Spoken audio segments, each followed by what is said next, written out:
Baik, untuk nomor satu yaitu pelanggan memilih menu, yang dimana struktur database yang pertama yaitu ID menu adalah kode unik seperti nomor identitas untuk membedakan setiap item yang dijual.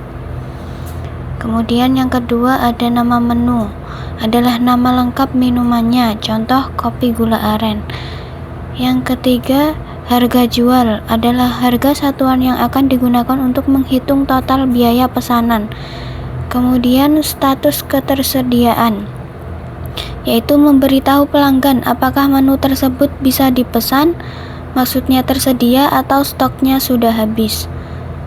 Kemudian yang kedua ada kasir menerima pesanan. Struktur database-nya yang pertama, ID pesanan adalah nomor unik yang langsung dibuat sistem untuk mengidentifikasi seluruh transaksi ini. Kemudian yang kedua, waktu pesan adalah stempel waktu yang mencatat tepat kapan pesan ini pertama kali dicatat. Kemudian yang ketiga ada nama pelanggan, dicatat untuk memudahkan pemanggilan nama atau saat take away.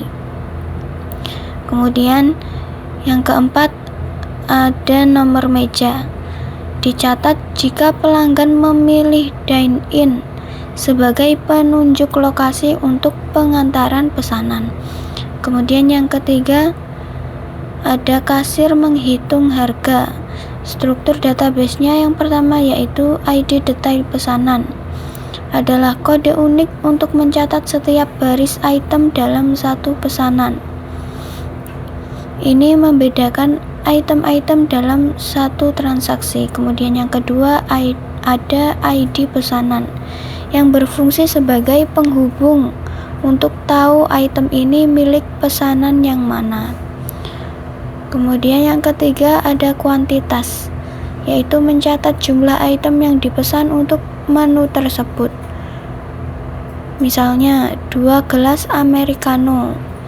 Kemudian yang keempat ada harga subtotal, yaitu adalah hasil perkalian antara harga jual menu dengan kuantitasnya. Kemudian nomor 4-nya kasir mengecek status pembayaran. Struktur database-nya yang pertama ada ID pembayaran, adalah kode unik untuk transaksi pembayaran itu sendiri. Kemudian yang kedua ID pesanan, yaitu menghubungkan catatan pembayaran ini dengan transaksi pesanan yang sudah dibuat sebelumnya. Kemudian yang ketiga ada metode pembayaran, yaitu mencatat cara pembayaran yang digunakan, misalnya tunai, kris, atau transfer. Kemudian yang keempat ada status pembayaran, yaitu mencatat hasil akhir pembayaran tersebut, maksudnya lunas, gagal, atau masih pending. Kemudian selanjutnya akan dijelaskan oleh rekan saya. Baik, saya akan melanjutkan, yaitu nomor 5 adalah kasir mengirim detail pesanan. Yang pertama ada 4 struktur database. Yang pertama adalah ID pesanan, yaitu kode yang sama yang diteruskan ke barista untuk tahu pesanan mana yang harus dibuat. Yang kedua adalah catatan tambahan, yaitu informasi modifikasi khusus dari pelanggan seperti permintaan less sugar atau extra shoot. Yang ketiga adalah waktu kirim dapur, yaitu mencatat kapan pesanan mulai masuk ke antrean pembuatan. Penting untuk mengukur kecepatan layanan. Yang keempat adalah status dibuat. Pesanan diperbarui untuk memberitahu bahwa pesanan sudah masuk antrean.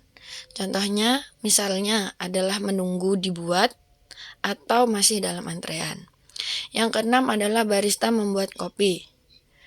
Ada 4 struktur database. Yang pertama yaitu ID bahan baku, yaitu kode unik untuk setiap bahan, misalnya BB001 untuk biji Arabica dan yang lainnya. Yang kedua adalah stok awal, yaitu jumlah stok bahan sebelum proses pembuatan pemesanan. Yang ketiga adalah kuantitas terpakai, yaitu jumlah bahan yang dikurangi dari stok karena digunakan untuk membuat pesanan. Yang keempat adalah stok akhir, yaitu sisa bahan baku setelah dikurangi kuantitas terpakai. Biasanya ini adalah data stok real time. Yang terakhir yaitu pelanggan menerima pesanan. Ada 4 struktur database. Yang pertama ID pesanan, yaitu kode yang statusnya akan diperbarui menjadi selesai.